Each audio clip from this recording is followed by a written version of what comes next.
Shamanoaks, exploring the rabbit hole.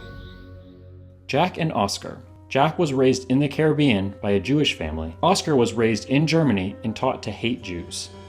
So, totally different backgrounds, right? Totally different ways of growing up. Yet, when they showed up to meet each other for the first time, they both were wearing blue military-style shirts. They had the exact same mustache and wearing the exact same glasses.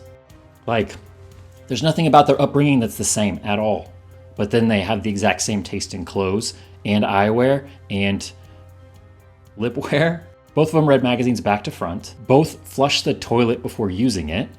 Both loved to wear rubber bands on their wrists. They both really enjoyed sneezing extra loudly in elevators. They both thought it was funny. Like, what?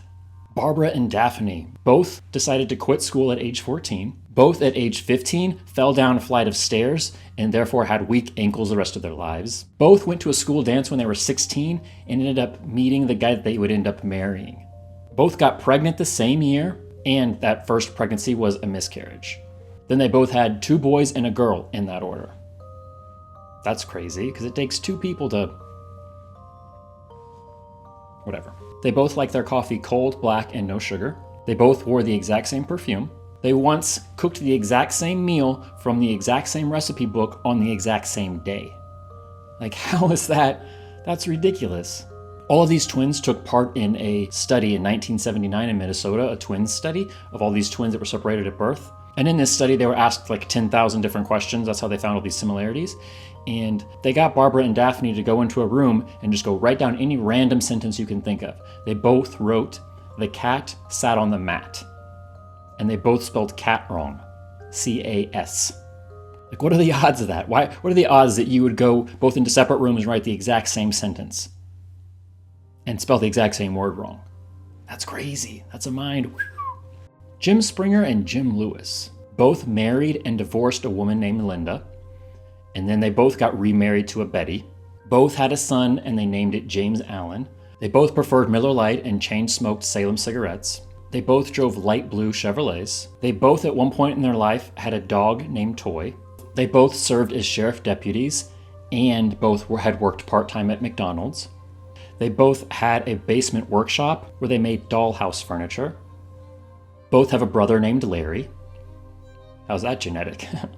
They both were known for leaving little love letters around the house for their wives. Both loved to vacation in Florida, and when they did, they stayed at on the exact same beach. Within a 3-block stretch, they stayed at the exact same place. They both got headaches at the exact same time of day. They both disliked baseball and loved stock car racing. They both chewed their fingernails down to the nub. When these two were being tested, they were asked to go draw a random picture. They each decided to draw the same man doing the same thing.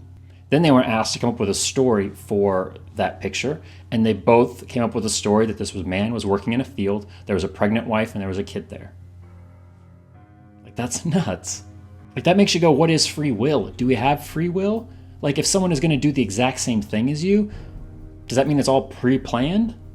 Researchers were so blown away by their tests that it looked like the exact same person took the test twice. Like, that's how similar all their answers were.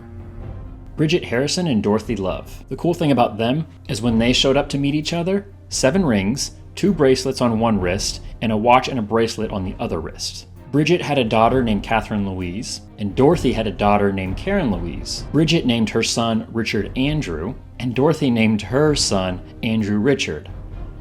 Like, the weird thing about naming children is that it takes 2. Your husband has to agree with you. This is amazing. Like, people separated at birth, raised totally different, and they name their kids the same thing, and they have the same jobs, and they drive the same car, wear the same clothes. Like, that's crazy. Is there free will? Is everything genetic? Is everything pre-planned? Or, better yet, what if our brains are just entangled? What if they're just reading each other's minds? Because there's all sorts of studies on that too. A lot of twins say they can read each other's minds. Like, there's so many unknowns in this. There's so many things to like, wow, what is this? It's cool. So what do you guys think? Like, do you think it's free will? Do you think it's all genetic? The people that are skeptical, what are your answers for that? How does that happen?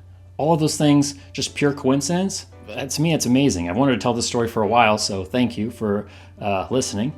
So I put my Patreon back up. I currently have 2 patrons, and so thank you very much, both of you. So if you believe in me and you can throw a couple bucks my way, Very much appreciated. I forever indebted to you. Thank you so much for everyone who leaves comments and likes the video. I really appreciate it. I read them all. It means a lot to me. I consider you all my friends. I consider you all my family. So thank you. Thanks for giving me a shot. Thanks for clicking on my thumbnails and watching my videos and everything you do. I really appreciate it. So until next time, stay curious, keep exploring.